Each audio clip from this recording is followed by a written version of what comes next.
What you doing? Ran out of space on my phone, so I'm deleting some stuff. Bye, singing dog. Bye, goal. I pronounce you. Bye, wedding ceremony. Stop. At Metro PCS, you get 2 free phones with twice as much memory. Really? Don't say bye to your memories. Switch to Metro PCS and get 2 free LG K20 Plus phones with 32 gigs when you switch 2 lines. Metro PCS. Wireless. Figure it out. Coverage not available in some areas. Sales tax not included in phone price. Excludes numbers on the T-Mobile network. See store for details and terms and conditions. Blog Talk Radio. Good afternoon, everybody, and welcome to Sim's Chat Corner. It is 5:30 instead of 5 o'clock, so I apologize for the 30-minute delay. Sometimes in life, when you do what I do and you have 57 people grabbing at you all the time, it's no wonder that you're always late for everything. And surprise, I'm late for the show today. Late for one in which I didn't want to be, especially because of the guest involved. To any of you who live in the local area, you must know first and foremost that Kris Crow's name is synonymous with just about everybody's lips. Everywhere I go, everybody I've talked to, everybody knows him. And the question is, what do we get to find out today besides just the musician part of him, which is what I'm looking to grasp at. So without further ado, instead of letting him wait, let's get him on the line and start talking to him about all sorts of stuff. Is this Kris Crow? This is Kris Crow. Oh, my God, you sound so close. Now I'm really nervous. I'm like, you're like right here. Hi. Hello. Hi. So how are you? Nothing to be nervous about. Yeah, right. It's Kris Crow. Do you know yourselves? Trust me, there's a lot to be nervous about. There is. I've been talking about you behind your back for the little time that I had to try to get ready for this interview, and hopefully I'll do you proper justice. But I've been asking people about you left, right, and sideways. Tell me about that Kris Crow guy, you know. So I found out some good things about you. Great things, as a matter of fact. No. So. Yes. It's going to be a long night for you. I'm kidding. It's going to be wonderful. We're going to be great. First of all, I wanted to start out with something that I find is really inspirational. Kris Crow turned 40 years old not so long ago, had this very mammoth birthday party, which I've seen the pictures and heard the ravings of. But one of the things he's done since he's turned 40, for almost 3 weeks now, is he's become a non-smoker. So talk to me about this, because that takes a lot of courage and a lot of perseverance. Well, I decided when I was probably about 38, I said I don't want to be a smoker in my 40s. I don't want to be a smoker in my 40s. My goal was to quit before I turned 40. I didn't mean to ride it right up to the deadline like I did, but that's how it goes sometimes. So, yeah, about 3 weeks in right now, no cigarettes, no cheating after 25 years of smoking. Oh, my gosh. 25 years. That's amazing. I haven't had any real white-knuckle moments, just some, force a habit. I reach for cigarettes that on the table when they aren't there. So. Sure. It's habit, definitely a habit. Was there a personal inspiration for you, meaning, somebody who had gotten lung cancer, or you just got over it, or the expense of it, or was there a particular reason? No, but I did crunch the numbers, and it's thousands and thousands of dollars I'm going to be putting in the savings account this year. So I was smoking 2 packs a day, which is about $15. So I'll be throwing that $15 a day into a savings account, and next year I'll take a little vacation, I think. Oh, my God. Good for you. That's absolutely awesome, because I was reading the post, and then I was talking to mutual friends, and I'm like, how's he doing? Is he crabby? Is he difficult? I mean, I imagine in the beginning, I know it was hard. I was a bitch. I'm not going to lie. For the first month, I was a rag. I was real lucky. My fiance whisked me away the first day I quit. She took me to Grand Geneva Resort, and we were going swimming and eating nice meals and getting massages and just everything to keep my mind off it. So that got me through the worst of the first couple of days, and since then it hasn't been too bad. Oh, that's absolutely awesome. I'm glad to hear that. And congratulations, by the way. You should be patted on the back. That is an amazing, amazing feat, and I know how difficult it is. I do, firsthand. You're quite welcome, and I'm praying, and I'm literally praying for you, because I quit 5 months ago, and I got to tell you, I just relapsed the other day. Not a big relapse. I just cheated, and I'm like, I'm so mad at myself. So I'm trying real hard. So, yeah, you should be patted on the back big time, and lots of encouragement and inspiration. So, and kudos to your fiance for doing that, because that's absolutely awesome. Yeah. Great, she's got your back. I like to hear that. Very, very smart of her. Yes, very, very. Okay, so we got so many topics to talk about. I'm just nuts here. So let's kind of start at the beginning. sometimes when I talk to individuals, I like to go to the root of it and kind of talk about some of the things that inspire you, or some of the people in this case that inspire you. I know that you've said before that Jennifer, your sister, is one of your personal heroes. So talk to me a little bit about her and this, why, the impression she's left on you, what she means to you, and why. All right. We grew up like every other, siblings, punching each other and spitting on each other. Sure. Sometime after, about when she left for college, I still had a couple of years left in high school, and that's where we started to get along, and we have pretty much gotten along ever since. And I was always, for sure the bad child, and she was always the good child. Finishing college, working a job, plugging away every day, being smart with her decisions. And on top of that, as much as she has never once, probably the only member of my family that's ever told me to keep being a musician. I think everybody else, even the ones that are proud of me, at one point or another, had told me, get out, get a job. Just really? Get out now. Really? And she's the only one who supported that. On top of that, each year she blisters up her feet and walks 100 miles for cancer research. And just every time I catch her doing this stuff, it just, she can still sort of make me stop and remember how much I love her. She's great. Oh, that's absolutely wonderful. Does she have a creative background too, like yourself? Well, she did some theater, some mimery. She was a mime back in high school. I like to still give her a hard time for that. That's cool. That's very, very cool. And growing up, obviously, for those of you that don't know, Kris, at the meager age of 4 years old, was when he first started playing. And, I find that interesting because I remember when my kids were 4 and I'm looking at them, I'm thinking, how are they playing? You know what I mean? Like when you're starting that early on, I know you're tinkering and trying to get your bearings on and stuff like that. At what age did you kind of decide for yourself, you know what, I want to play an instrument. This is the sort of thing I want to do. You mean when I wanted to do it for a living? Yes, correct. Like when you said you're so like, did you have that epiphany? Well, I remember in, it was first grade, and I was sitting next to this guy, Jonathan Welch, and this other guy, Shay Atchison, and we were supposed to draw pictures of what we wanted to be. And I remember they were like a cowboy and an astronaut or something, and I was a rock star. I forget what they wanted to be, but I remember distinctly knowing I wanted to be a musician from teeny tiny. There wasn't many other options. So. I gotcha. Of course. And for those of you, again, that also don't know, that your father was instrumental in terms of helping you to learn how to play, et cetera. So I gather that he's probably one of the greater inspirations for you as well. Oh, yeah, I love my pops. He's not a hard player. He is a strummer, but he's always enjoyed music, and I grew up on his music, the same way my son grew up on my music. So, certainly. That makes sense. Pass that down to each other.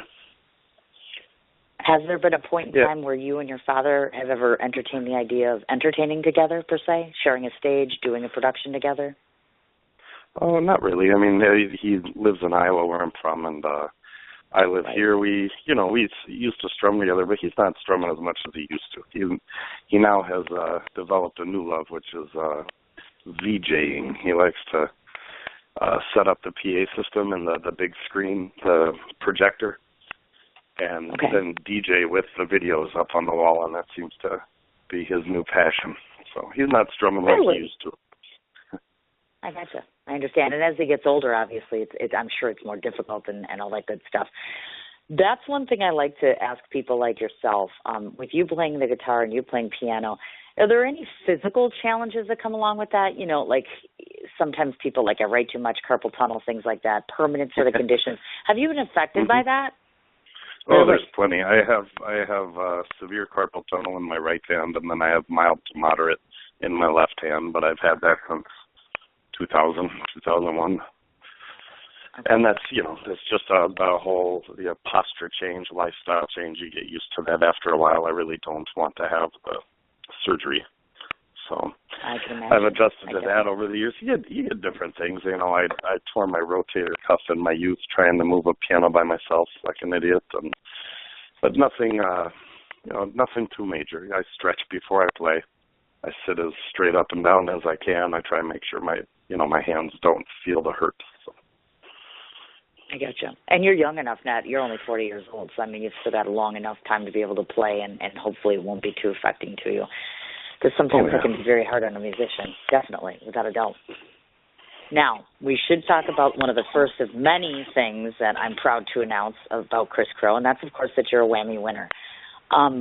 First of all, I know that sometimes when I talk to WAMI winners, the first thing they say is, I was totally not expecting this. Totally not expecting this. So were you shocked? I mean, was this a surprise? Well, the band that I won that in is called The Erotic Adventures of the Static Chicken. So I was a little surprised they even entertained a band with that name in the category. But they had been doing it for quite a while before me, and I think I joined on for about 4 years, and we had won just when I was in the group at that time. So sure. I understand. It was, I guess I'm kind of surprised, but that group was an institution on the east side for 15 years. They deserve all the accolades they could get. Of course, I understand. Now, on more of a national level, a lot of times this has been said, where, of course, like in my world, you win like an Emmy Award or you win like a SAG Award or whatever have you. Once you start getting accolades, it becomes easier for individuals to get certain things. It gives you this leverage, so to speak. So I guess my question to you is being a WAMI winner, period, does that do you any favors in terms of furthering your career here on a local? Here on a local level, not at all. I think most WAMI Award winners would tell you, and I was part of a much larger group. It's not like right. I went up and got my Kris Crow Award, but I do use the fact that I've won one, and I use it out of state where it carries a lot more weight. Okay. When you say, WAMI Award winner Kris Crow to someone in Illinois, that it becomes more useful, I guess, as a working tool than in Wisconsin, where they go, I got a whammy. Oh, my wife has a whammy. So it works very well out of state. It doesn't seem to do much in the state because the whammies have been around for so long and so many people have come through the system and won a whammy. I understand. Got it. Okay. Yeah, that's kind of what I thought, because I've heard that varying opinions on that, and I thought to myself, well, it's a distinction. It's an honor nonetheless, obviously, and so certainly it should behoove you. I know John Clarko's whammies are used as toys for his children. They like to crash their cars into Daddy's whammies. Oh, my God, really? Yes. I mean, it's definitely, but no, it's a great thing. It's just, in the state, it doesn't. It's very nice. It's always nice when you get recognized for any effort. But, I mean, for sure, I am not. I know so many people better than me that I feel bad when I get something like that. I also feel good because it's recognized for a lot of hard work, for a lot of years. Sure. So. Oh, certainly. A curse and a blessing. And I have no doubt. Yes, I have no doubt that you've earned that one for sure. Let's talk about your instruments from one side of the fence here, because I'm aware of the fact that you play piano. I'm also aware of the fact that you play guitar. Have you toyed around with playing, or are there other instruments that you play that we're just unaware of? I play a little bit of saxophone in 52nd Street, the Billy Joel groups that I'm in. But even that is just sort of learn the parts needed. Peter Newmer is in that group from Sly and the Family Stone, and the one I jacks and plays with the Buckinghams and whatnot, but there are more horn parts than just his, so I tend to learn those, and I just learn those. But if you handed me a saxophone and said, we need you for a show, I'd say, no, thank you, I'll stay at home. I wouldn't know what to do. I've just taught myself enough to get through what I need to so that Peter's parts sound as good as they need to. Right, I understand. Now, if somebody came to you and they said, hey, we want you to do this gig, but let's say they want you to play something completely different, meaning you'd have to learn an instrument in a few weeks or a month or whatever have you, do you think you're competent or capable enough to do something like that? Because I think you might be, but that's just me. Well, I think any musician is. It's just a matter of time, availability, and worth. I remember my son asking me once if I played Latin jazz, and instead of saying no, my answer was it depends. How much is it paying, and how much time do I have to get ready? Aha. And that's what it is. All musicians are musically inclined. It's not, we gravitate towards our instruments, but I know you had Carrie Cody on last week. If you handed her a guitar and gave her 2 weeks, she'd be strumming away in no time. That's amazing. It's in our blood. Goodness gracious, look at that. Okay, so here's an interesting question, because you're talking to a woman who just publicly, I think today it was that I had stated something like, people would run if I actually sang. And now everybody sings. They sing in the shower, they sing in the car. And I thought to myself, what's the easiest way for somebody who thinks to themselves they have no talent and then entertains the idea of, maybe let's see if we can try this. If that makes sense to you, how does a novice person who knows nothing about music get into something like that, even just for their own selves personally, even if they don't want to play? Do you know what I'm saying? You mean if they don't want to perform live? Right, correct. Like if they, for themselves, just want to learn the basics to be able to just sing, like even karaoke. You know what I'm saying? Right. Well, karaoke is a great way to start. I would tell everyone to start with lessons. I try, especially when it's people that just sing and don't play an instrument, I implore them to learn about music as well. You'll find, I'll find at a show, someone will come up and go, hey, I sing. Can I sing? I said, sure. What do you want to sing? They'll give me a song name. I said, okay, what key do you do it in? And they go, I don't know. I go, well, that's probably a good thing to know. There's 12 of them, and we could really throw you off here if you're not. So I would say lessons are probably the best way to get started. And there are some teachers that will teach you incredibly patient. There are teachers in this town that will challenge you, and it's always good to get the knowledge behind what it is you want to do.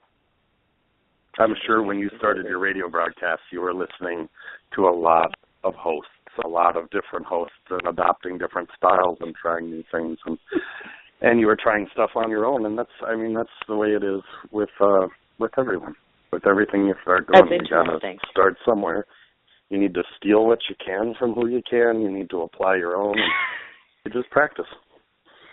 I like that. That's interesting. And that's funny. And I can't answer that question because, no, actually, I wish I could say that I watched all sorts of radio show hosts and did all that, but no, actually, I didn't. I just said, screw it, I'm going to wing it, and I did. I just got lucky. I mean, I had a lot of I had a lot of background in writing and such, and that definitely helps, and I know how to finesse, and I know how to talk people into coming on my show if I ask real nicely. And it just kind of fell together. I just got lucky, that way. I have the heart of an author, so hopefully you all will remember I'm an author, not a radio show host. I know everybody knows me by this, but I just like to write, and this gives me a form to write. But I agree with you. I think that there's some amazing, amazing teachers that are out there. In fact, I asked a bunch of your friends last night. I'm like, does Kris Crow teach? Because we think he should. Do you teach? Have you taught? Are you going to? Will you? I remember teaching my neighbor. We sat down for one lesson, and this is when I was in high school, maybe a junior or senior, and he was maybe in 8th grade or 9th grade, and I sat down with him, and I said, he had brought a guitar, and I said, okay, you put this finger here, and this finger here, and this finger here, and you strum, and he said, put them where? And I said, I just fucking told you. And then it dawned on me that I probably shouldn't teach. I have a lot of patience for some things, but other things I don't. I lost it immediately. I said, I can't. If you're not going to listen, why would I teach? And there's this thing that teachers have that is so warm, and that I even need in my own life that I just don't possess. And it is this. I don't know how they do it. They're tougher than me. They'll have a kid come in, tell them things to do. They'll go home for a week. They'll come back the next week and say, yeah, I didn't do any of that. And the teacher goes, okay, well, let's start on this. And I don't have, that's where whatever that part of patience is the part I don't possess. I understand. If I gave it to you to do, you need to do it. That's what it is. I don't know why you're paying me to tell me you didn't do anything. I like that. That's a very different attitude. Yeah, because we were all talking last night, and I'm like, man, wouldn't he be a great teacher? Because I'm like, he's so diverse, and he's done all these different things, and we're all like, yeah, this would be awesome. And then you come on my show, and you're like, yeah, I had this experience. I guess we're all kind of wrong. We were hoping. We were thinking, yeah, this might be a new direction, but I guess not, huh? Yeah. Oh, well, that's okay. Now, you mentioned, of maybe course, maybe your someday. son. Maybe, I mean, it's been 20 years since I got out of high school. Maybe I'm super patient now and I don't know it, but I don't think so. I'm doubting it. I'm thinking if you're 40 now and you're that way, I'm not so sure you're going to be able to change, but it was worth a shot anyway. Now, you mentioned... there are other things. I've had a dog for 8 years that I still can't teach to sit, and I still try a little each day. That plenty of patience for that. Just not the teaching. Maybe someday. I won't rule it out. Maybe someday. Awesome. See, he gave us a maybe. Now I'm thrilled. See, it went from it sounding like no to a maybe, so it's a good thing. You were talking earlier about having a child, having a son. Just one child? Yeah, just one son, 16. Okay, got it. So let's say, well, first of all, is he musically inclined? He's very musically inclined. He picked up piano, he picked up guitar, and he likes to work on it himself until he gets stuck, and then he'll ask me for a little, push out of the snow, and then he'll keep going.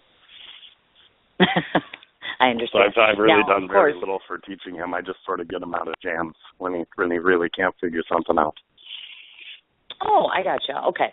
Yeah, because, Marcel and I had talked about this, the whole idea of, like him and Sam actually playing together, and, of course, they both were kind of we're doing our own little thing. So do you kind of envision you two being the same way? Oh, my God, right? I know. I just met him in person. I don't know if we will or not. I guess that's yet to be determined. Not yet. Right now, I have much more fun just watching him get all of his accolades for the work he's done. Someday we could do it together, but it would be world domination, and I would feel bad for every other musician. So we'll pass. Aww. I understand, but that's very sweet, actually. I think that's very cool, to tell you the truth. That's nice. I mean, it's nice that you have that musical sort of inclination, and he does, and all that good stuff, and that you're able to hopefully mentor him at some point if you haven't already, and kind of pass along all that wisdom and knowledge that you have, because you have so much experience and so much to offer him. Well, we've talked a lot. I mean, since he was very young, so I guess I do teach him in the respect that I'll teach him with words, and then he goes and works on stuff. But we don't sit down, piano to piano or guitar to guitar and do lessons in the traditional sense. So I'll teach him anything he wants to know. So when he expresses an interest, I try and give him my take on things. Of course, I understand that. Since we're talking about influences in your life, let's go a step further and talk a little bit about, in the music realm, whether it be locally or whether it be on a national level. Maybe tell me some of the individuals from a musical standpoint that inspire you, or people that you've said I want to sound like or be like, or not necessarily like, but just have influenced how you've played. All right. Well, a number of years ago, I was really grinding away at one piano bar, and it was 4 and 5 and 6 nights a week. And when I got out of it, I was going to stop being a musician. I mean, not some big dramatic thing. I just said, there's got to be more to it than this, because I can't do this anymore. So I gave myself about a year, about a 6 months to 1 year contract with myself that I'm going to surround myself with musicians that I like. And it was that simple. It wasn't great musicians. It wasn't players. It was people that I liked personally. And that was the only contract I had. That was the only rule that I had. So I started surrounding myself with the musicians I liked. And that was, if you look up the Kris Crow band, that was Joe Gorman and Joe Haidt and Rudy Z and Alan Arbour and John Wheeler and the great Joy Bach and Peter Newmer. And I started surrounding myself with them, and then what I realized is it was like it was secondary that I realized I had one of the most talented bands in the state. And it was put together solely by people that I enjoy as people. And I heard you say the words one of. What's that? I heard you say one of, as far as one of the most talented. When I'm thinking to myself, this is one of the talented, and I'm not lying to you. I don't know if you guys have any idea when you're on stage together, when you perform together, when you're all in one place at one time collectively. It's just a superstardom. I know it's probably not a word, but that's the first one that came to mind. I'm like, it's amazing, isn't it? It is. It is very magic, and it's funny to me when we do book shows. It's called the Kris Crow Band, and it's almost tongue in cheek because there's 5 to 8 of us depending on who all's playing, and I am just 1/5 or 1/8 of what's going on. But I'm the one standing up front and yapping in the microphone. So it's my name. It is their talent, and by far when you get that much talent together when they also happen to be that great of people, the sum becomes much more, than the parts that make it up. It is just a massive talent that not only sits there being talented, but works with the other talent to create something greater. And it's just, sometimes I get caught flat-footed in my own band. I stop strumming, and I turn around, and I go, son of a bitch, these guys are good. Oh, yeah, I got to keep playing. We played Sunday at this company party, and it was that simple, and we knew they wouldn't pay too much attention, but we went and did it anyway, and it was still one of the best shows we've ever done. And I got caught flat-footed 3 separate times in a corporate holiday party show, watching my own dance. Really? That is awesome. That's just amazing. And I know that feeling where you're surrounded by all of this talent. And I've had that happen on my radio show. I'm like, oh my God, listen to where I am right now at this moment. It's kind of awe. Mm-hmm. It's a real spark. It's a magical thing. I know exactly what you're talking about. Kind of not dissimilar to when you watch Kris Crow on stage. Did I just say that? I'll probably end up saying that a couple different times, but it's true. It's true, because you know what? Let me just tell everybody how I first met you. It was Gary Cody, I think it was, that actually tipped me off to you. Didn't really know who you were, had no clue. And in fact, I almost returned to the first place I ever met you at, John Hawkes, which is where my date was supposed to be, but it's now got moved. But I was going to go down there tonight. Well, in any case, I go down there not knowing what to expect. All I've ever heard was that your fiancé was wonderful, and you're this terrific guy, and I have to go check you out. And this is what happened, folks, when I showed up. He was just so, God blessed, genuine and sweet and approachable and hugged me and talked to me. And I'm like, this guy is awesome. He's freaking amazing. Why? Because not everybody does that. Some people are on a head trip. Some people are too busy. Some people are too preoccupied. And you're not like that at all. I mean, it was just so pleasant. You know what I mean? Like, you just meet someone, you're like, I know I just met them, but it's true. It was very comfortable for me, and I like that. And I think you should know that. People, and I've heard this from other people. I think if I had more downtime, I'd probably be very egotistical, but I'm too busy to get a big head. There's no time. If I sat around, if I really just thought about the people I get to work with and the opportunities that I've had, I'd probably get a little bit of ego under me. But as it stands, I just don't have time. I got something else ready to keep me humble at all times. That's awesome. Absolutely amazing. Now, one other question relative to your son. Is he parallel to you in other ways as well? Do you find that you're very similar, or is it kind of the typical 16 years old, he only likes half of what I do and lives on his iPad or iPhone or whatever that crap is? Well, he lives on his iPad and iPhone, but so do I. We're both completely addicted to being plugged in. I am famous for texting him on his couch while I'm on mine, saying, "Get your room clean." Oh my God! Or, oh my God!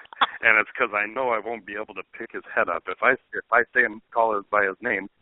It's 10 seconds before he looks up. Meanwhile, it takes me 3 seconds to go, "Clean your room, send." And he always looks up and laughs. He gets the joke, but. We've always gotten along really well. We both love our Kansas City Chiefs. We're, I think, the only people in the state that do. Yeah, we always love we love football. We love music, and I'm not too old, so I'll jump on the Xbox and play some games with him when he wants to play some games.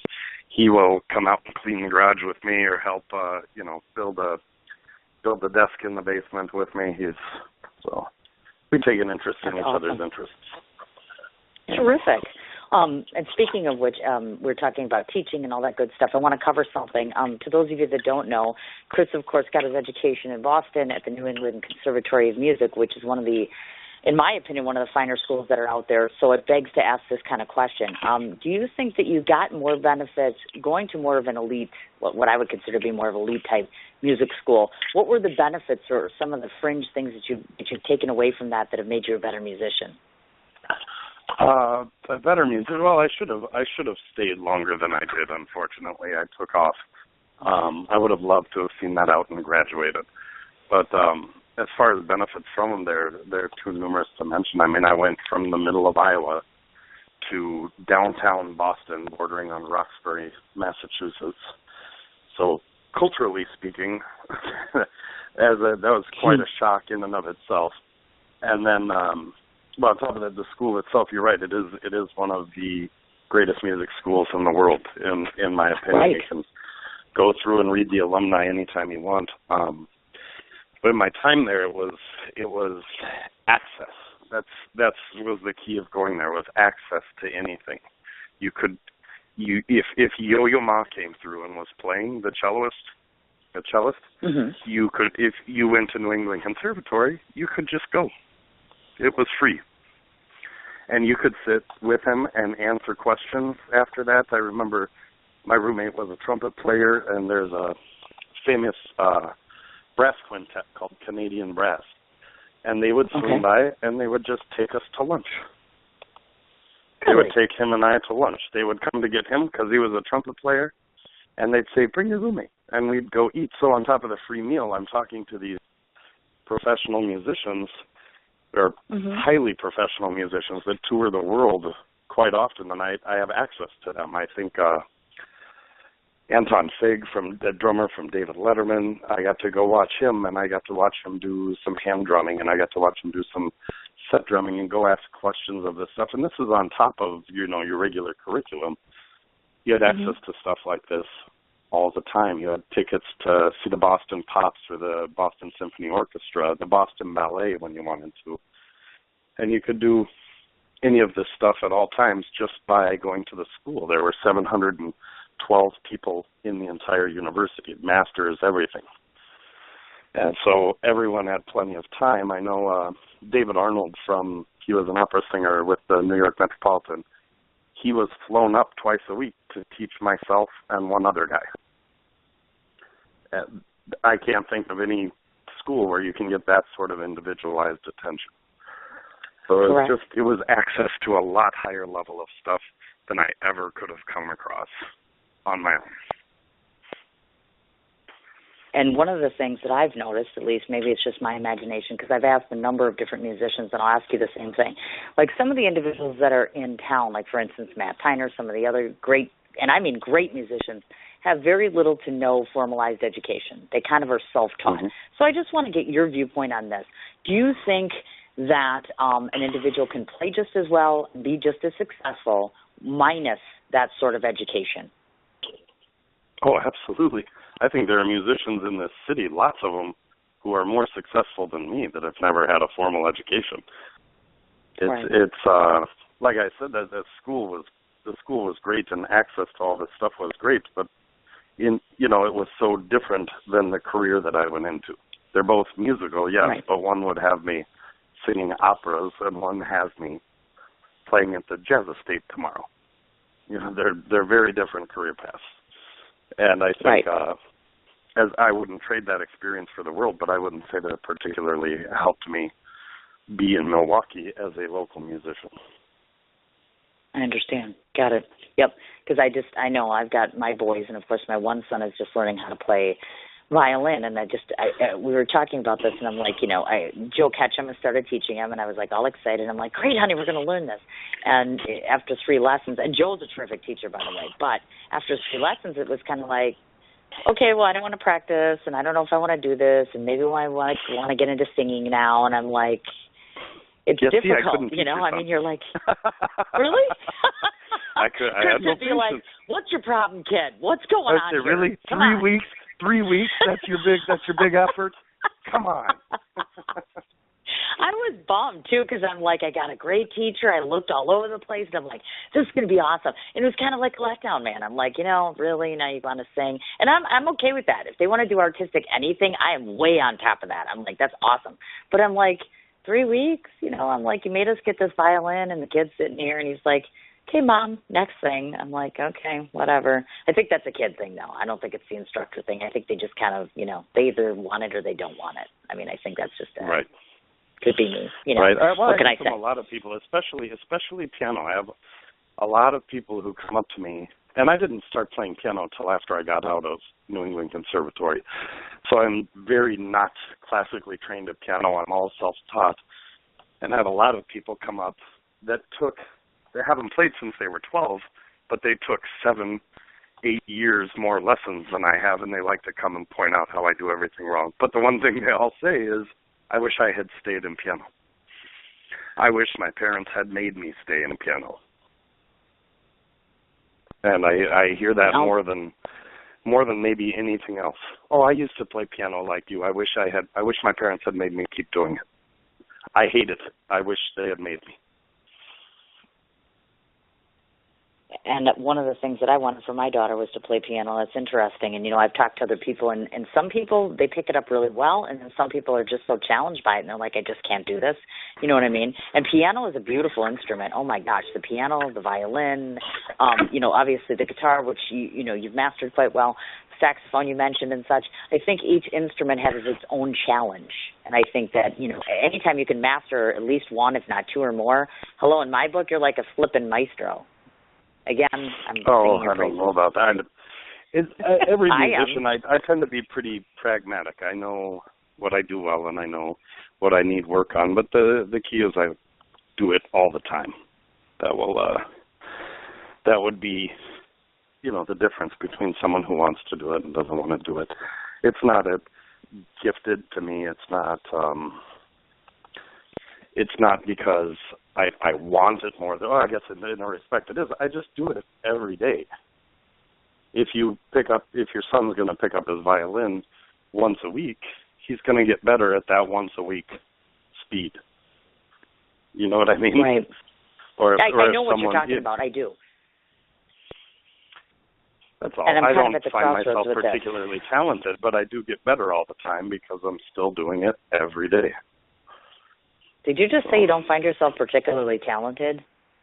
Not any more so than some of the great musicians that are in this town. Oh, I gotcha. I understand. You can ask any great guitar player in town if I've mastered my instrument, and they'll say no.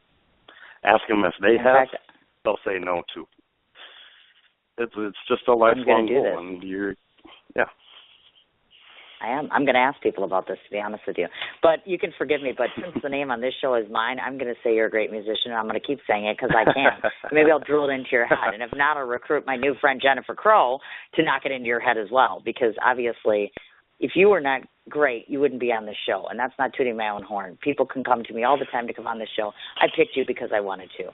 And that's because you have a talent that other people don't have. And you have a different – we'll go through the reasons why you're different to me than someone else, but that's a whole other story. We're getting to that. So there you go. So there we go. You're a great musician. Next time you interview, you just say, I'm a great musician. You're quite welcome. There you go. So let's Hi, I'm Kris Crow. I'm a great musician. And I'm a great musician. Cindy said so. See, that's going to be the new motto. You could use that for marketing. It's going to work, man. I'm telling you. I want to flip sides a little bit and tell you guys a little bit about 2 things that I know that you did, because I knew you were talking about your sister Jennifer and that great 100-mile thing that she was doing for cancer. So let's talk a little bit about a couple of things you've done. Kris Crow has done the Ice Bucket Challenge. This I know for sure. But he also did something very cool with Saloon Calhoun owner Dave, who I just met, by the way. Shout out to Dave at Saloon Calhoun. The best. Dave and Janine are the greatest. He sings. I know. I went to the bar last night for open jam, and there's Dave, and I'm like, what are you doing here? He's like, dude, I sing. I'm like, no. And he's like, yes, I do. And I was just shocked and floored. What did he sing? So kudos to Dave. I have no idea. Do you remember what he I sang? came in like the last. Was it Turn the Page? You know what? I don't know. I got to ask Gabriel because I only got there in the last half hour, and I must have just missed him by like 10 minutes. So I'm like, darn it, I didn't get a chance to hear him. But I'm told he sings very well, so I have to make sure that I corner him to sing for me because I'm like, oh my God, he does do well. I can't get him to sing with any of my groups. So the fact that he went down there and did it makes me happy. See, this is good. Now I'm going to have to kind of harp on him a little bit to do this. But this is awesome. And I think that it's really cool. The Saloon on Calhoun, and I'm going to say this because Carrie Cody just had her fundraiser. I was present there on Sunday. They hosted that. They hosted you for the Jersey Challenge for ALS. They've done a number of different things for live musicians and also for fundraisers. So kudos to you, Dave. Number one fan. And I'm brand new, I got to say. The depth of their heart is mind-blowing. Their really? hearts I know, are right? just so deep. They just give and give and give, time, money, effort, anything. Dave showed up to do this walk with me, this ALS walk, in my full Packers gear. He showed up and said, him and my friend Trisha both showed up and said, we just don't think you should have to do it alone. We know why you're doing it, and it's a good thing, so we're doing it with you. That's awesome. Absolutely awesome. That's cool, yes. So this begs, of course, for me to ask the question. Certainly, of course, you're doing this fundraiser and you did the challenge, et cetera, and you raised quite a bit of money for that, in excess of over $2,500. So tell me rather a little bit about, I guess I'm curious, is there a personal link or a reason why you chose ALS? And also, have you done other relative charity things for other charities? Well, yes, I do. Each year I change what I do the Jersey Challenge for. And for those who don't know, it's essentially I'm a lifelong Kansas City Chiefs fan. And for some reason, you people up here cannot get that through your skulls. You just can't comprehend it. So each year, when the Kansas City Chiefs have their bye week, their week off, I raise money. I say, how badly do you want me to be a Packers fan? Because I will come to the Saloon on Calhoun for a certain amount of money, and depending, and it's incremental from there. For this amount, I will come play halftime at a Green Bay Packers game. For this amount, I'll do it in a Packers jersey. For this amount, I'll put that stupid rubber cheese head on. And for this amount, and this year was ALS because there was such a great sweeping movement with that ice bucket challenge, and I think you can get more done. You want to give to everyone. But this seemed like such a big year for them. Anything that could help, if they could put a dent into ALS. Mine was a little different because I wasn't going toward research. Last year, I guess now, it was for people that are suffering from ALS, because the average cost of someone with severe ALS is $200,000 a year per person. Oh, my God. So I tried to put a dent into that locally, and Sure. It was very nice. The local ALS chapter agreed that nothing would go to their administrative costs of what I raised, 100% to help people suffering from ALS in the greater Milwaukee area. So I was very happy to do it. The year before, a friend of mine had lost their cousin very abruptly, coming home from third shift on a motorcycle, was struck and killed by a drunk driver. So we raised money to his family, who was just decimated immediately.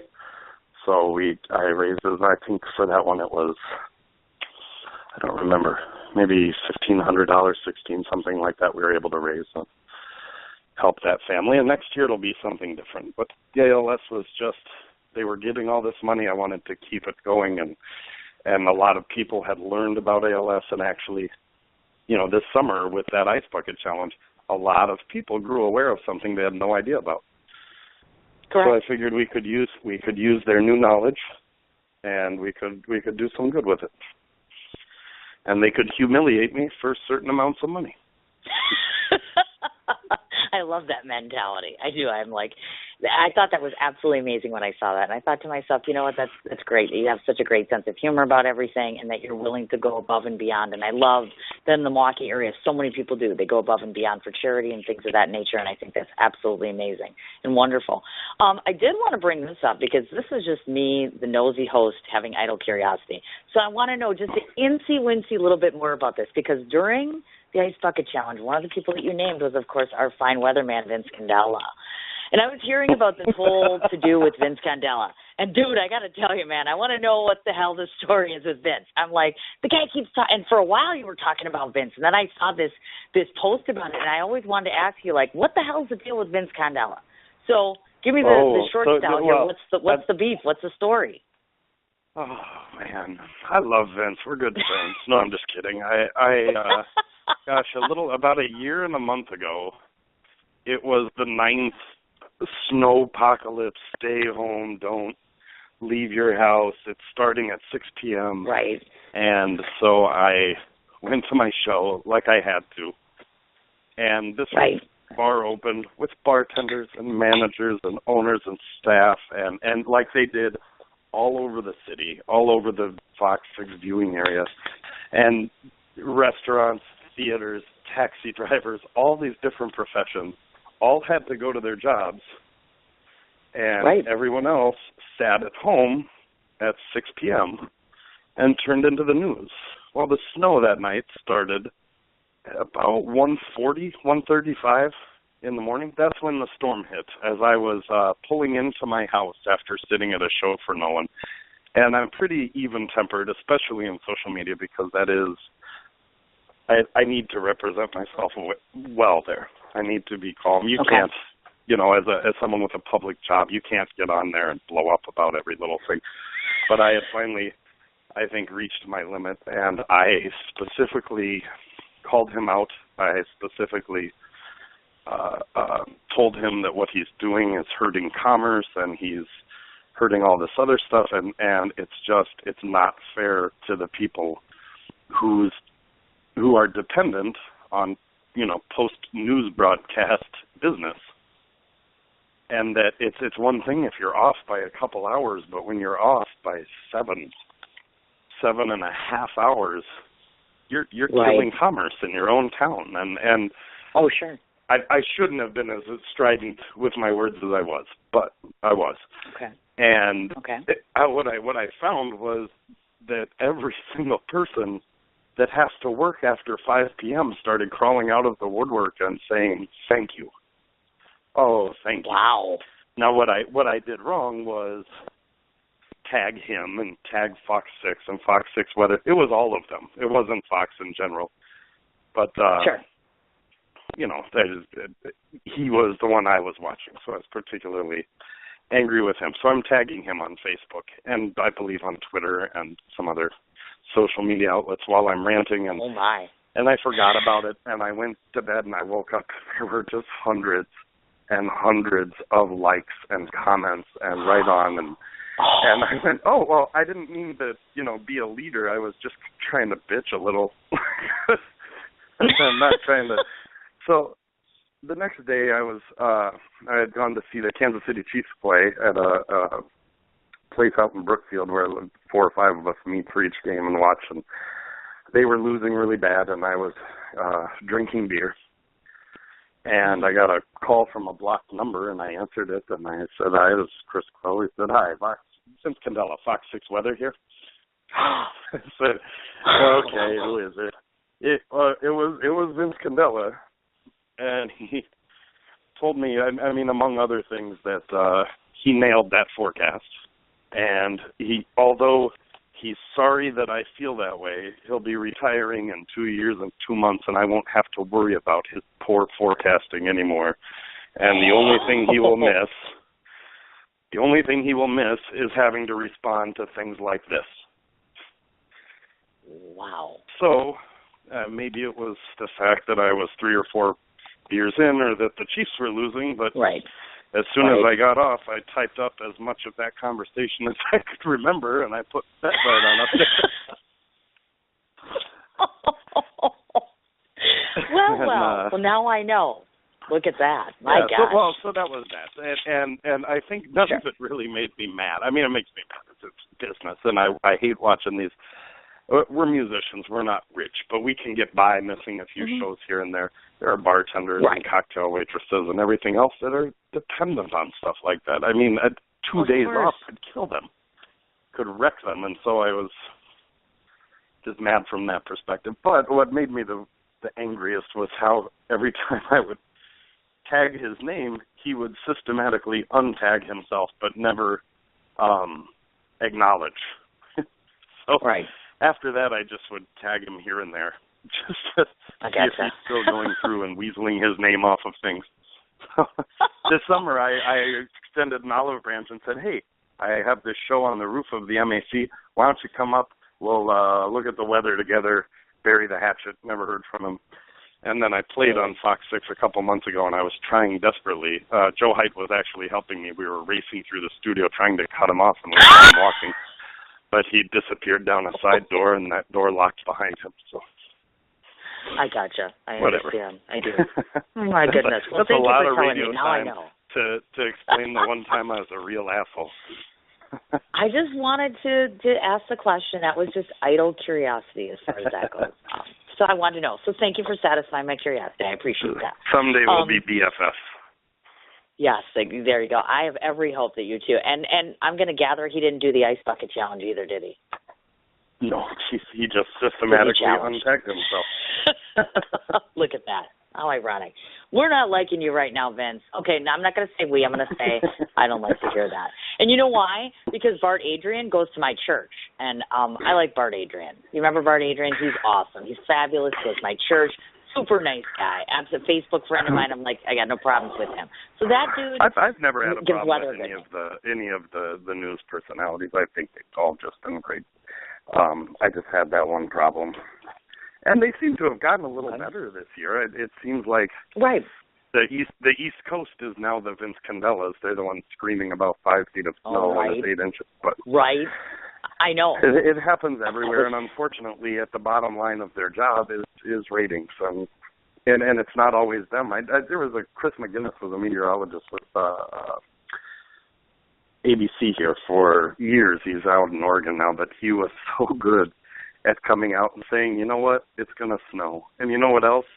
Relax. We've seen snow. Be careful. Don't be stupid. Have a good night. I mean, he was great at that stuff. And just no one's really, those are the people that we should be rallying around. So. Definitely. I agree. All right.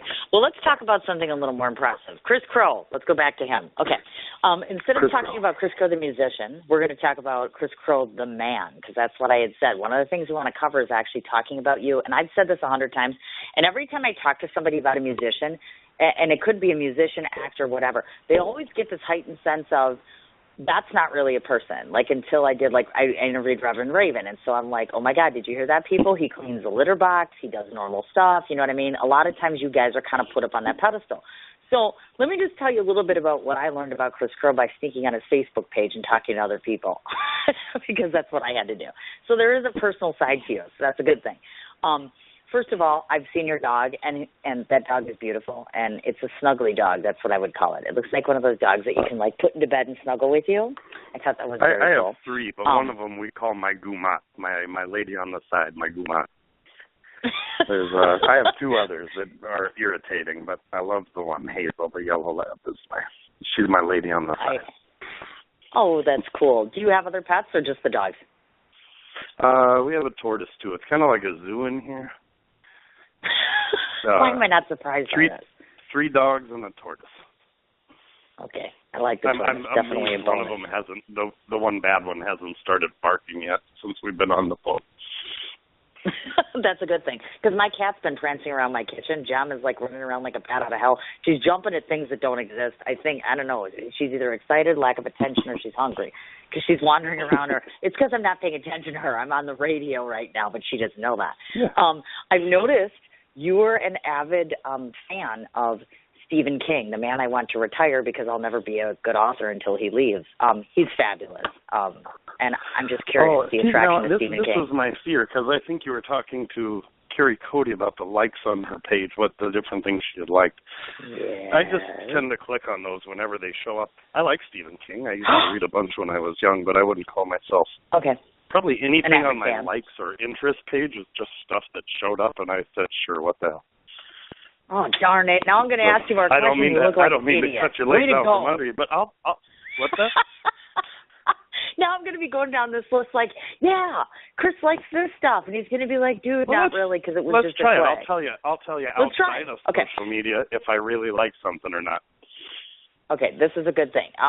One of the things that I noticed and I read on your page, and this I know to be true because I myself am doing the same thing. I don't know if you're a big fan of, but I have a whole radio show, which is Biker Relatives. So one of the things I do is I interview the cast of Sons of Anarchy, which just ended this year.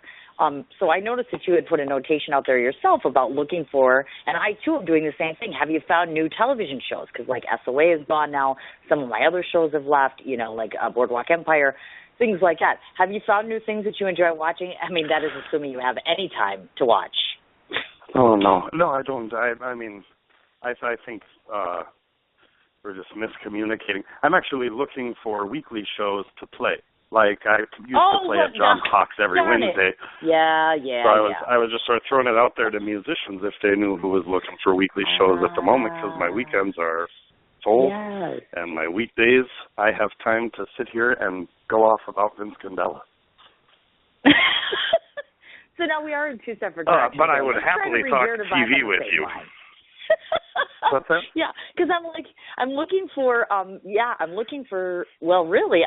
new people to interview, because a lot of times, like I said, I do locals all the time, but of course I do celebrities, and of course I do different people. And so when I do my homework, I'm looking for new shows, you know what I mean, to watch. But on a coincidental side note, when we're not on the air, let's talk about a place that I think would put you on as weekly show. Or you, meaning you perform in a weekly show. A gig is what I'm trying to say. Yeah, so we'll talk about that. There we go. But no. But in terms we can talk about TV. I do have my shows that I love, for sure.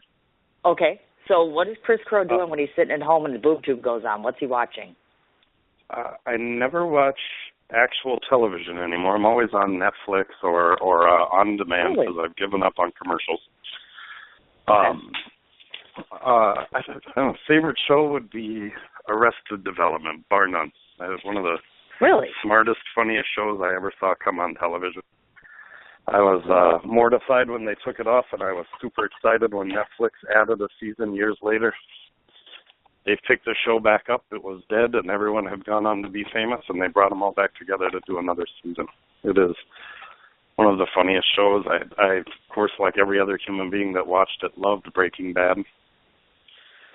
I just started The Wire, which is... Everyone screams about The Wire, so I decided to give it a chance. Yeah. I'm only one episode in. I started it the other day. Okay. And I've heard I need to watch all of it. Right. Oh, exactly. Somebody told me The Shield. Somebody else was talking about Justified. I heard that was a really good show, like all the FX shows. My son told me to watch Justified. I haven't done it yet. Yep. I've heard good things. I do like one of the, at least, go ahead. No. That's all right.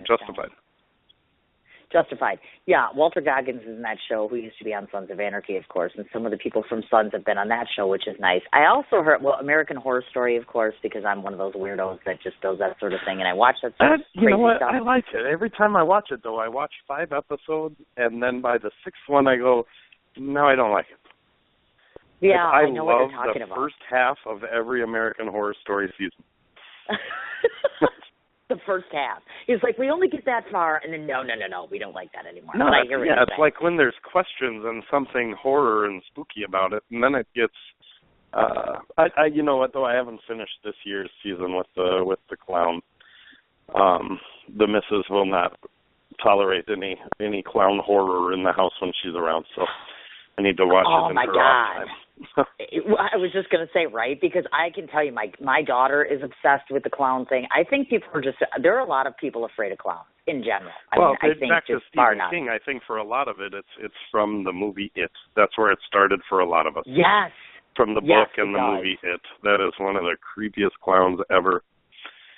And but I'm actually excited to watch this season. I have it downloaded. I just have not gotten past like the second episode or so because I can't.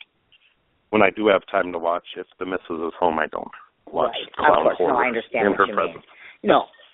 But the thing is, too, definitely keep me posted on that because, I'm a huge fan, and I only watched the first or second myself this year, and Twisty the Clown is just freaking me out. I'm not going to lie. The story I don't think is as good, and the clown is freaking me out. So it's kind of preventing me from watching it. So we'll have to do Cliff Notes. Well, do you remember the first season they had that lady from Friday Night Lights. She's just an incredible actress. I forget her name. Oh, I love her. Connie Britton. Yes, I love her. Yeah. Oh, she's an incredible. I watched that whole Friday Night Lights show. I watched every episode because her and her husband on that show are just such great actors. I made it through this high school drama. I watched every season because of their acting. But I remember it being so spooky and original and incredible, and they're doing it on TV, and how neat is that? And it, it's a story that gets to evolve instead of like a normal horror movie. But then by the last episode, all these ghosts are hanging stuff on the Christmas tree together, and I said, come on. Right. I'm out. I should have stopped halfway through the season, because that's when I started going, what? I understand. I do. I get it. That's fine.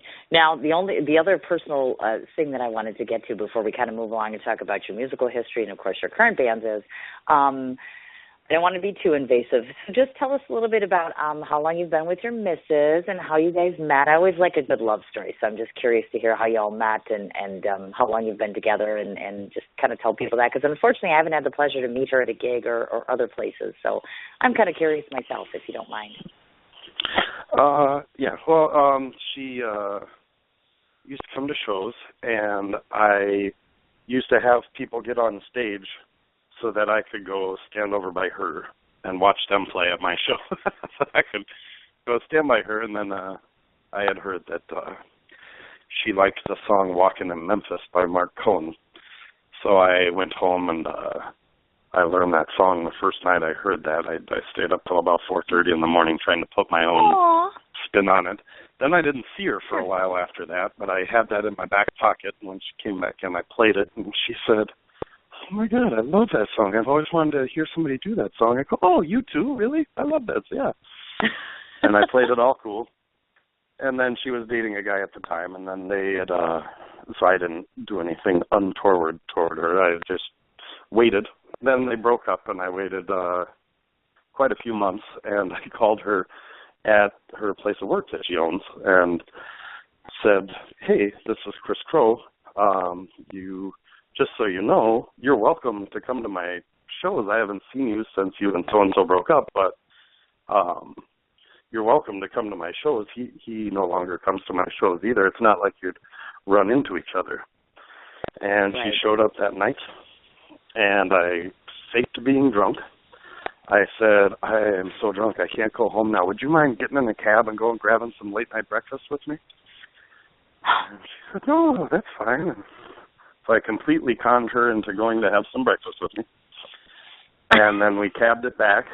And then she said, are you sober? I said, no. Can you give me a ride home? I live out in Wauwatosa.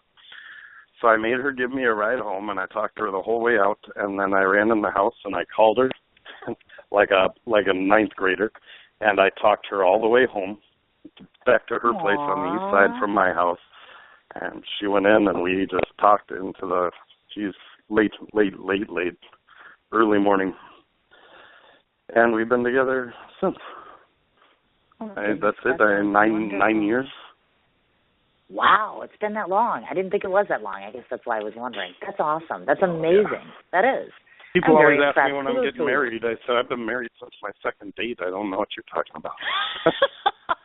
I love that. That line is awesome. That's just cool. Well, great. Thank you for that.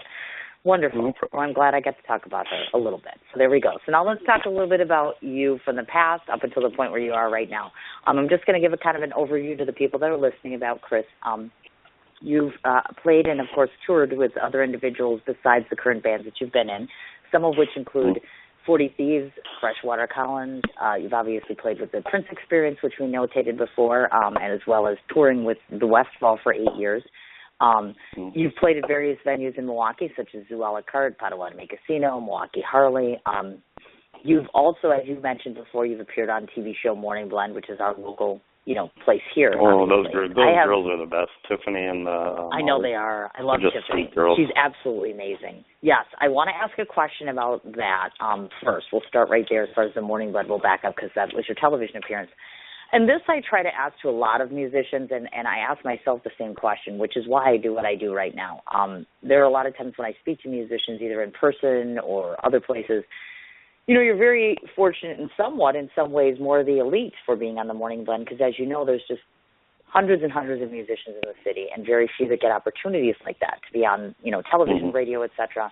Do you think that in Milwaukee that there's a reason for that? Do you think that there's just too many musicians and not enough, forums that are allowed or afforded Some people tell me that it has something to do with, well, there's favoritism. I've been told that. Sometimes there's people telling me that you have to be around for a number of years. Do you know what I'm saying? I'm just curious in terms of if there is that set criteria or there are just not enough forums for you musicians.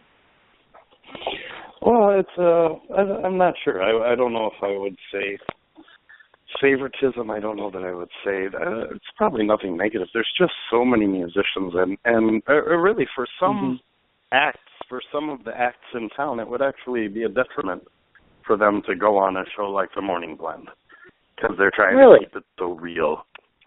Or to me, I'll do it anytime they want me. But to be honest, I mean, it's been 2 or 3 times, and it's just it's been a fluke. They needed somebody. They asked me to come do it. I came and did it.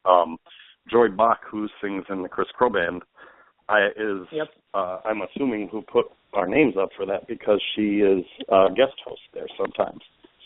Right. And she does, when they have those panels where they ask questions about, I don't know, Brad Pitt's mustache, hot or not. They have her up for that stuff. So that was our in to get on there. But it's I mean, as far as the Morning Blend is as great as those ladies are, and as nice as it is to have any of that kind of exposure, it's not really a make or break thing. I hope there's no musician sitting around saying, man, I'm not making it because I haven't been on the Morning Blend.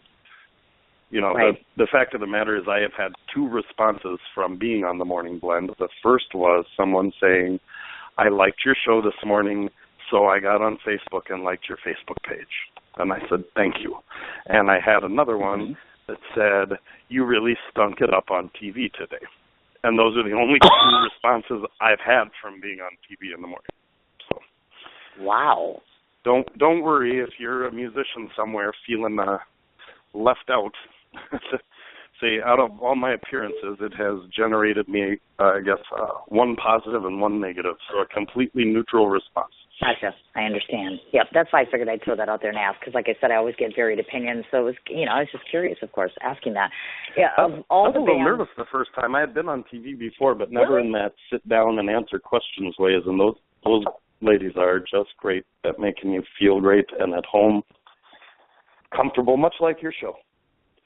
Oh, my gosh, I was just going to ask that question. I'm sitting here thinking, oh, shit, is this the part where he's going to say, not like Cindy, who's had 50 million questions and made it so awkward and uncomfortable. My ass is like, oh, God, great. Now he's going to go tell everyone, she sucks. But no, wait, you listened to Carrie's interview, so you were prepared ahead of time. Every time I finish an answer with you, I look back and go, man, I answered that for a long time. And it's funny, because one of the things I heard last night were, don't worry, you ask Kris a question, he can talk. That's exactly what they said. They're like, he can talk. That's right. Well, you're doing fine. Still has me beat, but not by much. Oh, my God. Now I'm curious. Okay, Jennifer, now you have to come on my show just to talk to me so you can prove your brother right or wrong. Let's talk a little bit about the bands like I was talking about in terms of if you're looking back in all the history of all the numbers of different bands, and this is not necessarily, well, I guess we can include your current bands as well. Out of all of the ones that you've been in total, name the one band that you think that you've grown the most in and that you've accomplished the most in. Those are probably 2 different ones. The one I grew the most in was the Westfall because we were young when we met, and we grew together. We all had a promise, you know what I mean, when we got together, and we all had talent when we were done. Sure. We those guys still, it was a 3-piece. It was organ, bass, and drums, and the bass player, Matt Turner, he's with Sam Yanis, formerly of the Bodines now. And Jeremy Kuzniar is a drummer around town who's just a phenomenal drummer. But we haven't played together in years, and it doesn't matter. If you put us on stage, it would take less than a second before we were starting a song together. Really? We have that type of musical relationship and still do to an extent. And when you grow with people like that, that's by far where you grow the most. In situations like that, the most success, I'm not sure. Maybe Alter Ego, I guess, in terms of local success. It plays. We do, all the festivals, St. John's the Annie and Summerfest and Briggs Owl's Walk and all of sort of the larger festival gigs. I do all of those with Alter Ego, and that's probably where the most success is. Gotcha. I understand. One other key point to note was I notated that you opened for Journey with a band called Familiar Looking Strangers. What was that experience like? Great. Of course, Journey's one of my, hands down favorite people. So I'm thinking, oh my God, he opened for Journey. So you met Steve Perry and those guys, and how was that? And how is that varying from now? Because when you're opening for Journey, there's thousands of people. You know what I'm saying? Versus your normal crowd. Well, I thought it was really neat. It happened a couple of days before Joe Height, who's just an incredible musician in town, couldn't make the show, and he said, "Hey, if there's this group coming in from Liverpool, can you learn their parts and sing harmonies and do this stuff?" I said, "Sure." He said, "You can do it?" I said, "Yeah." He said, "Cool. I'm going to set it up right now. By the way, it's next Wednesday, and you're opening for Journey." Oh, I feel like I should go home now and start working on it.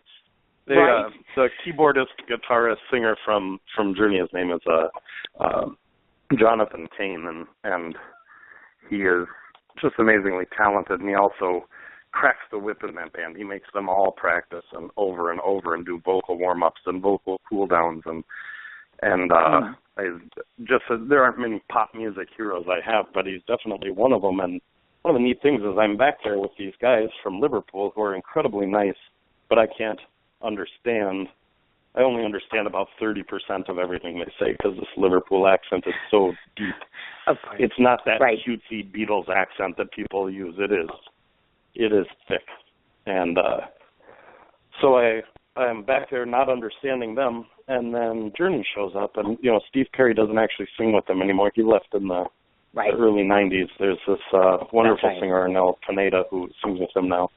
But each one of them, Arnel wasn't there, but each one of them, one at a time, from Journey, made their way over to us without being asked to, without anything, and just said, "Hey, so you guys are opening for us. What's the deal?" And then they go, "Oh my gosh, you guys talk funny," and I'd listen to them, talk to them. It was really nice. Neil Schon, the guitarist, the famous guitarist Neil Schon, came over, and he was talking about, and back when he played with Santana, in the late 60s, all the way up to, and just because he was drinking espresso. And he said, "Yeah, that's my drug of choice nowadays." And he kind of talked us. Which is cool. And yeah, when he tells the story backwards like he did from the espresso back to the late 60s, it's a tragic story. When you reverse it, it's real nice how he pulled it together. But when he told it in reverse chronological order, you're going, man, it's just getting worse and worse. But Jonathan Kane made his way over, and I clammed up. I don't get celebrity shy. And I completely clammed up, and I was nervous. And there was this incredible photographer, Devin Simpson, who was photographing the event for this group from Liverpool, and she kind of just elbowed me in the back towards him, and I went up and said, "Hi." I said, "Can I get my picture with you?" And he goes, "Yeah."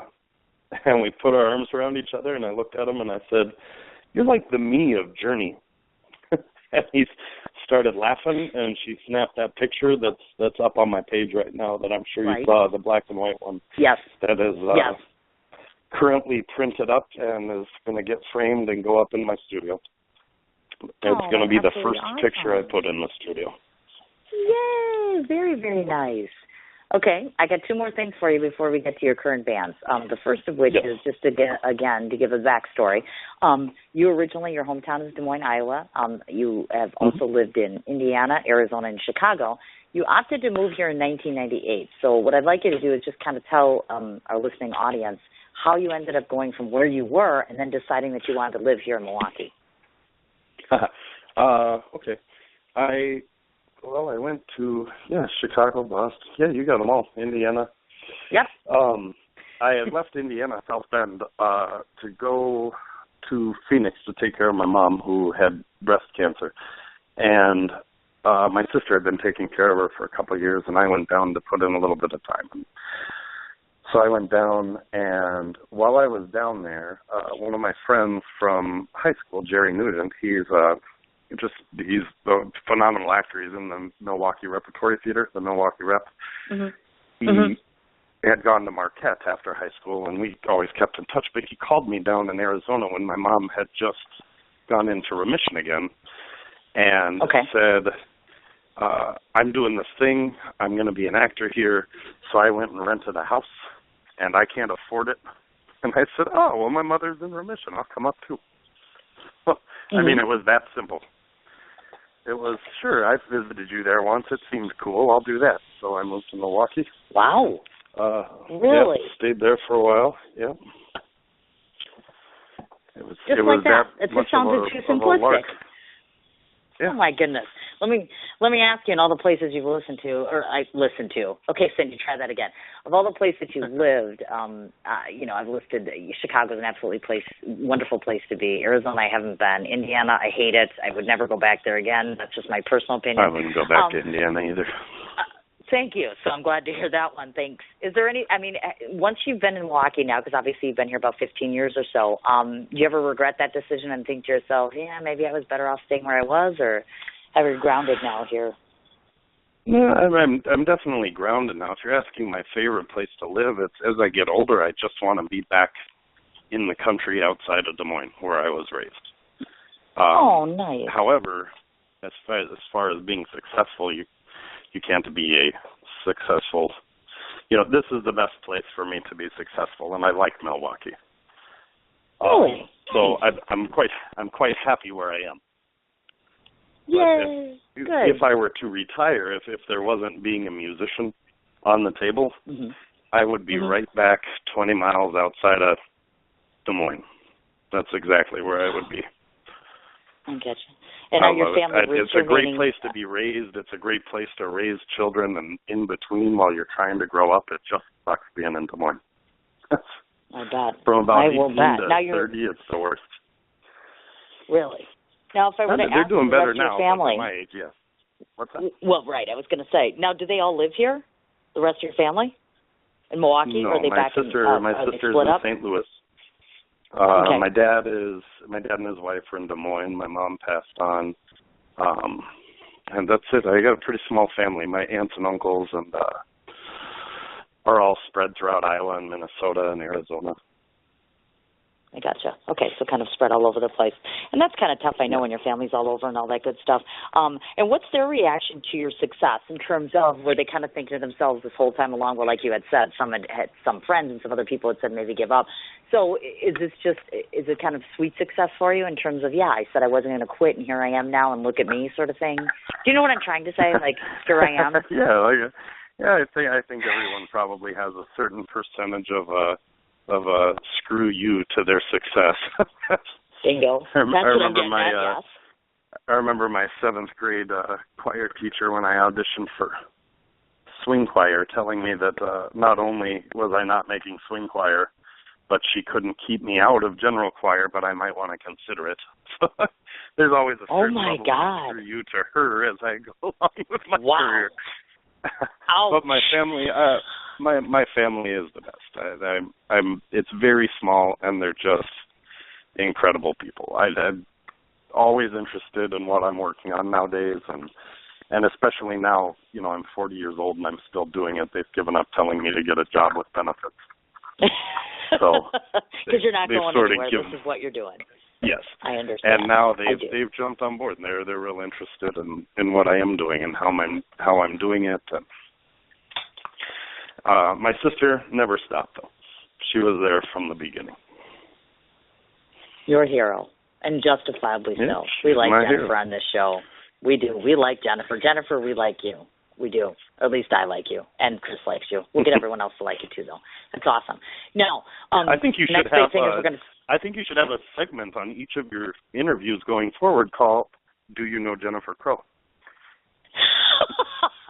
Every show, like yesterday, hi, when I was interviewing the mob wife. Star of Sons of Anarchy. Do you know Jennifer Crow? I should have said that to Big Ange yesterday. Do you know her? Do you know Jennifer Crow? Because if you don't, you should. Because according to Kris Crow, everybody should know Jennifer. I would tune into every single show you did if it went that way. Really? I don't, oh my I God. don't even watch a lot of Sons of Anarchy, and I listen to everyone if you ask them about Jennifer Crow. I'm just continuing with this because I know it's killing her right now. She is sitting in St. Louis maroon from her hairline to her toenails right now. Well, word on the street is apparently no one seems to know Jennifer Crow. It's just, hi, I'm Kris Crow's sister. She has no identity. Like, no identity. She's just Kris Crow's sister. Wow. Ouch. Okay, moving along there. Before I forget, let's cover this ground. First of all, I should tell you this, and I will tell you this now before the end of the interview comes. I tried probably, 10 times to download your song, and it's not letting me. So my guess is the format that you're sending it in is not comparable for the Blog Talk Radio. This has happened a couple other times with some of my musicians, and I'm disappointed because the song that you sent me is beautiful. So what we need to do when I'm off air. It is free on YouTube as well. I was just going to say, when we get off the air, I want to have you send me a format that works, and then this way then I can put it on the show. So at the tail end of the show, when people listen into it, they'll hear the show. I mean, they'll hear the show. Of course they'll hear the show, but they'll hear your song. They're just not going to be able to do that today, and I'm bummed about that because I like the song because I have listened to it more than once. Thank you very much. I'm going to give a rundown. Thank you. I'm going to give a rundown of all of your bands, but the one thing that I wanted to ask you about, which I think is so cool, because, of course, to anybody that knows Kris Crow, they know that he plays in all different kinds of bands that play all different sorts of music. The one thing that surprised me about what you play that I would have never guessed is opera. Oh, well, back in college, yeah. Thank you very much. So I'm impressed by that. In fact, I'm like, okay, to me, opera is one of the coolest things in the world. So I have to ask Kris Crow, why aren't you playing it anymore? Because I like it. Can you please? Because I like it. Well, I'm like, it's so infamous. I don't know. I never really enjoyed it. I enjoy listening to it. I didn't enjoy performing it. It is, now probably more. It would be fun to do more of that. More of the professional vocal league, and especially now that I'm not smoking. A couple more months, I'll do anything you want to tell me to sing. But Yay! At the time, I was out at that Conservatory of Music, and I was, I guess, fulfilling an obligation, which was to sing these operas, to study opera. But I was taking in any other experience I could possibly take in while I sang my opera. Gotcha. And, of course, the other component is, in case I didn't mention it, was the musical theater, because you had done that before. Any inclination on your part to maybe toy with doing that at some point? Because I could picture you doing that. Or am I just off base? I would only do it again if I was part of Carrie Cody's Godspell reunion, because that was always my favorite one that I was in. Oh, yeah. Really? Not with her, but cool. I'd totally do it with her. We could get Gabriel on that, too. That would be awesome. That would be like a three-way there. Carrie Cody, Gabriel Sanchez, and you. That would be awesome. I would like that. Let's work on that. Just because I have nothing else to do. But let's work on that. I'll put that on my podium list of things to do. I think that'd be awesome. Which brings us to nowadays, your current and present band. So everybody listen up, because I'm going to talk a little bit about all the bands that he's in. And when I say all the bands, listen to this rundown. Of course, like I mentioned, I met Kris Crow. He was solo, all by himself, just the guitar and himself. Wait, that's a lie. You were with somebody, weren't you? Now that I think about Joe it. Gorman. That was the Kris Crow duo. Right. Yeah, that's it. So the Kris Crow duo. Then we have the Kris Crow Band, which is, of course, they play a combination of both rock and blues and, of course, classic rock. And that's, of course, inclusive of Joy Bach, Joe Haidt, Rudy Z. I love my Rudy Z. Alan Arbor, Joe Gorman, and Pete Neumer. 52nd Street Experience, which is, of course, all-inclusive Billy Joel hits. Tony Goff, one of my favorite people in the whole wide world. During that, of course, he played Festa Italiana. I love him. I love Festa Italiana. I'm like, oh my God. That's a surprising amount of the same people that are in the Kris Crow Band. Right? Isn't it shocking? It's like parallel, or like overlap. Junior Gomez is the drummer in there, and I just look at the musicians I get to play with. It's mind-blowing. Exactly. And it is mind-blowing. I get to play shows with Alan Arbor and Junior Gomez and John Clarko on a regular basis. I might be the luckiest musician in town. Yeah. I would have to say you probably are. And then, guess what, folks? There's more. He's got, of course, the band Alter Ego, which is, of course, performs rock and roll, and something along the lines of I thought was cool is like they do Queen, they do Maroon 5, the Doobie Brothers, because nobody I hear does Doobie Brothers anymore, which is awesome. Yep. And then, of course, we have the Dream Jack Band. Again, some of the same overlap. You got Joe Haidt, Alan Arbor, Joe Garman, and John Wheeler.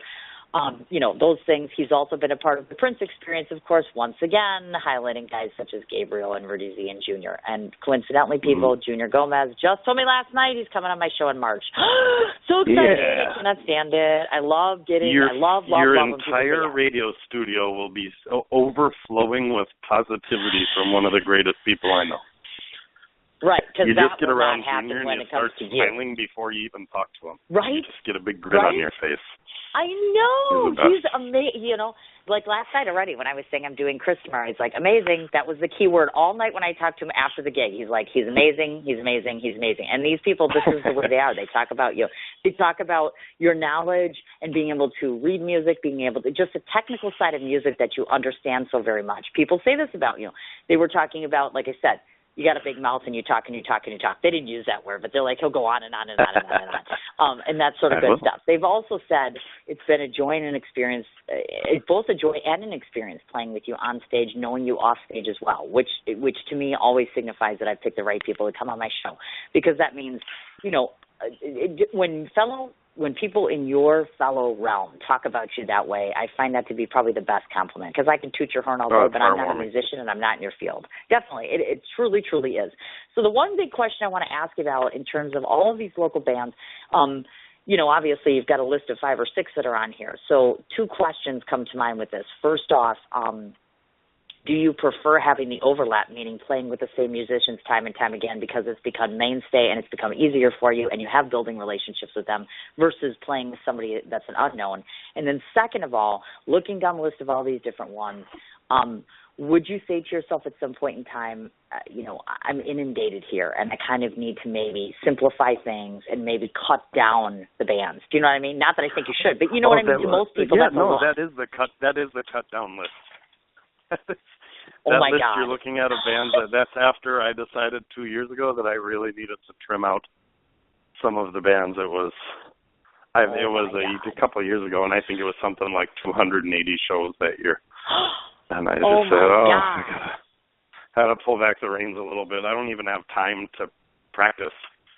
I can't feel my hands. I don't know. From day to day, I would open my basement doors in the studio where I keep all my equipment, and I would stand there going, what the hell show? What do I need? I don't even remember what I'm playing and which band I'm playing in today. Oh, my God. That's amazing. So you're looking at wild. The trimmed down list. Oh, my gosh. Well, okay, so much for that. As far as playing with the same people, I love playing with anybody. I mean, really, I really do. It just so happens that Alter Ego needed a new drummer, and I immediately said, Junior Gomez. There's nobody else that can lay that stuff down like him. And that was Peter Newmer bringing me into Alter Ego originally. It was, hey, the keyboard player is leaving, and it's sort of work handed off to each other, but it's become so much fun. But if you notice with the Kris Crow band, I really enjoy that, because that's all of those guys that I play with, I know what they do. I watch Joe Haidt play piano and sing at bars in the corner and quick and get the song done, the next song.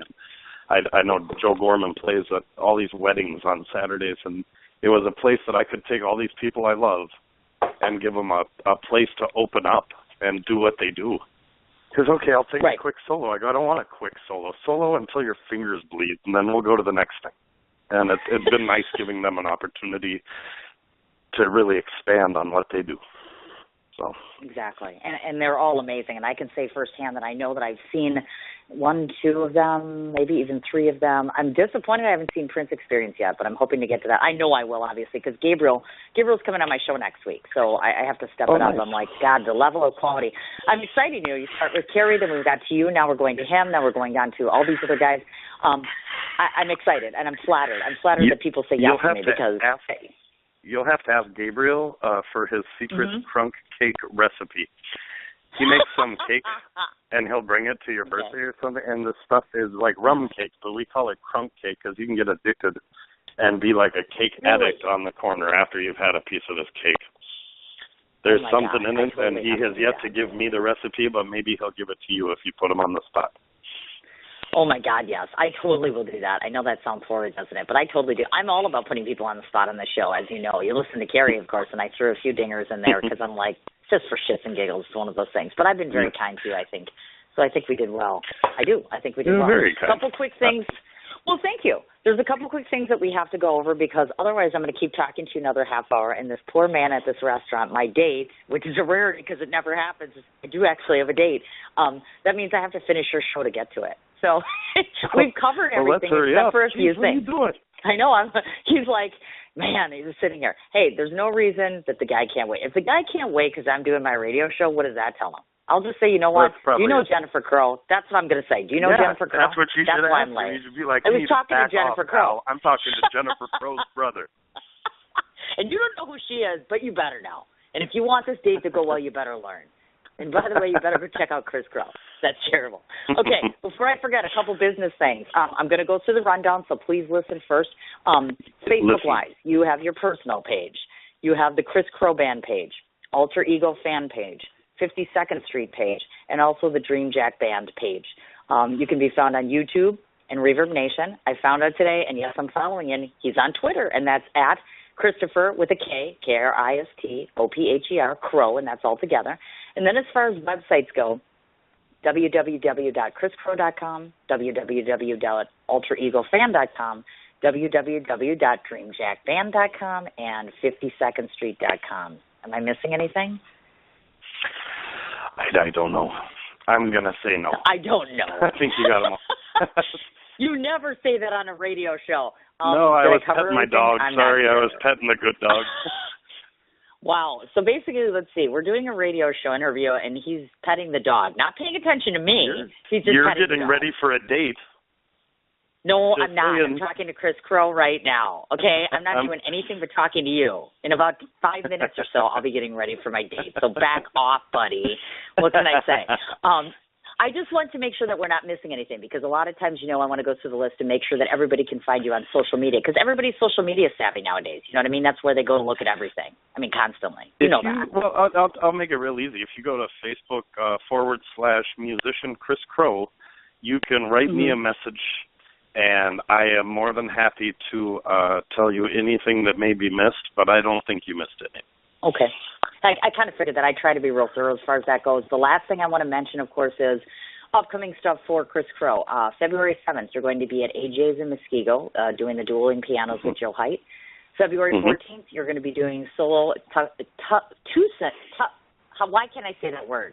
I think it's Tuscan for some reason, but it might be that might be my inner Star Wars nerd. No, it is. It is Tuscan Hall Banquet Center. The 27th of February, you're going to be out solo at the Bridge Inn in Grafton. And then February 28th with Alter Ego, you're going to be at the Q Club, which is, of course, Timmy Dunn and Pewaukee. The great Tim Dunn. Yeah, I know, the great promoter, Tim Dunn. I need to get Tim Dunn on my show. That's another one. He's got to come on my show, too. I know, right? I mean, I literally could spend a whole month just interviewing every musician and every promoter in Milwaukee. Literally just a month alone.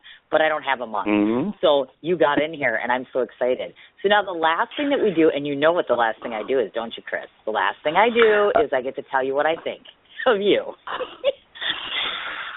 And it won't be longer than 5 minutes, or my date really will kick my ass. And I mean that in a nice way. Okay, so these are my impressions. He's laughing. He's just like, good thing the date's only 10 minutes away. So I'm like, you know what? If I'm late, if the guy really likes me, he'll wait. And if he doesn't, well, there's a gig. That sounds bad. Don't worry, buddy. There's a light at the end of the tunnel here. Exactly. So let me give you my impressions of Kris Crow so that you can finish your lovely evening, and then I can go and say, hi, Jennifer Crow. I'm kidding. I've already said hi. And I can get pretty for my date. So these are the impressions that I have along with other musicians that I've spoke to or people that have ever met you and all that good stuff. So this is kind of our overall cumulative look at you. as I mentioned before, the very first thing that some people have said about you is that not only are you a big talker, but you're big on the level of expertise, and you're also big on your level of playing. You speak your mind, but you speak it in such a way that's not rude, but yet it's also informative, and sometimes it can even be for the betterment of other people.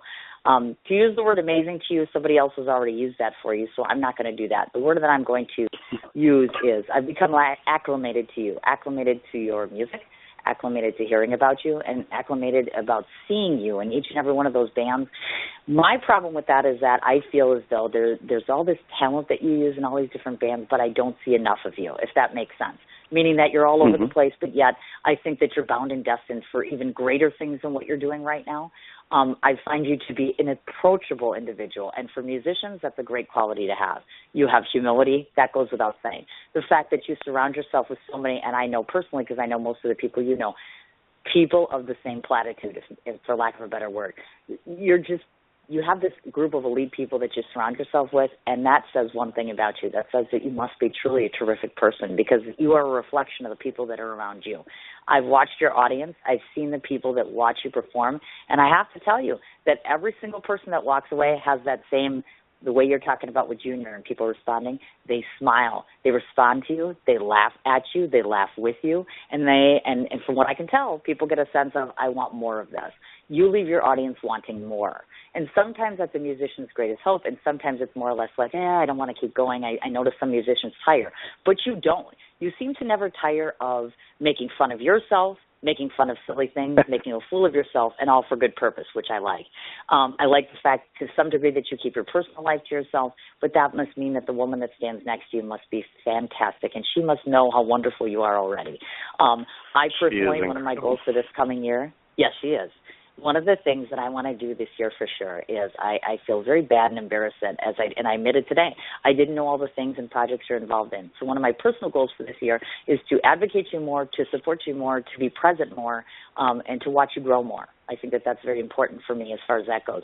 The last thing that I want to leave you with, which you might like because you mentioned the breast cancer thing, is I just interviewed Big Ange yesterday, and one of the things that, touches her heart is she had a very dear friend that passed of breast cancer.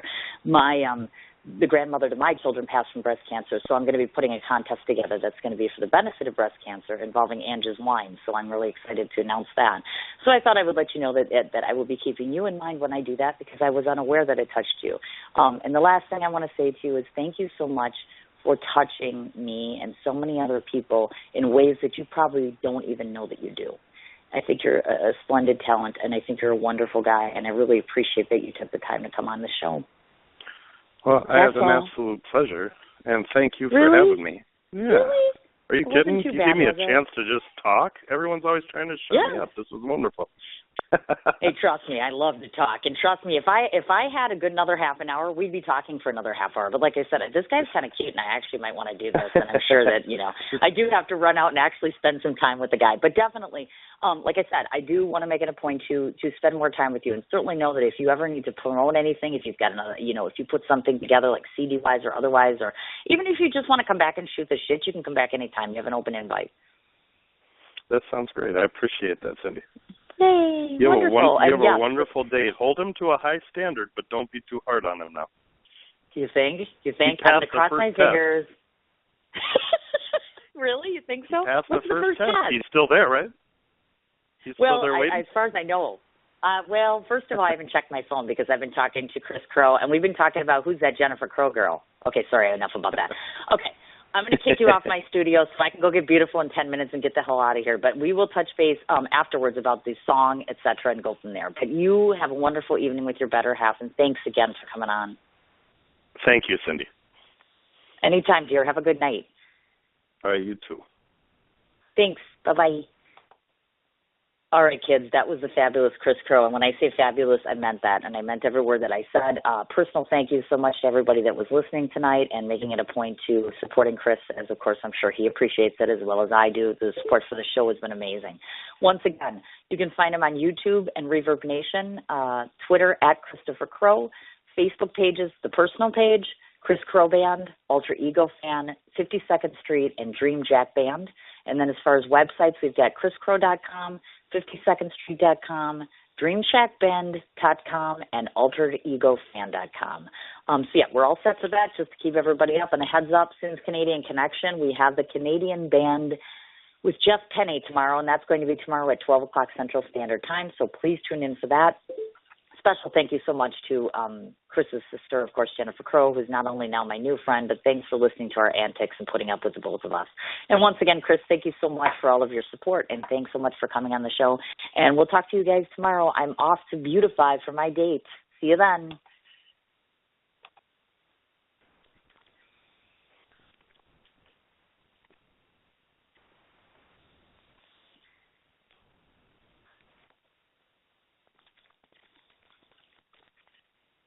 What you doing? Ran out of space on my phone, so I'm deleting some stuff. By singing dog. By goal. I pronounce you. By wedding ceremony. Stop. At Metro PCS, you get 2 free phones with twice as much memory. Really? Don't say bye to your memories. Switch to Metro PCS and get 2 free LG K20 Plus phones with 32 gigs when you switch 2 lines. Metro PCS. Wireless. Figure it out. Coverage not available in some areas. Sales tax not included in phone price. Excludes numbers on the T-Mobile network. See store for details and terms and conditions. What you doing? Ran out of space on my phone, so I'm deleting some stuff. By singing dog. By goal. I pronounce you. By wedding ceremony. Stop. At Metro PCS, you get 2 free phones with twice as much memory. Really? Don't say bye to your memories. Switch to Metro PCS and get 2 free LG K20 Plus phones with 32 gigs when you switch 2 lines. Metro PCS. Wireless. Figure it out. Coverage not available in some areas. Sales tax not included in phone price. Excludes numbers on the T-Mobile network. See store for details and terms and conditions.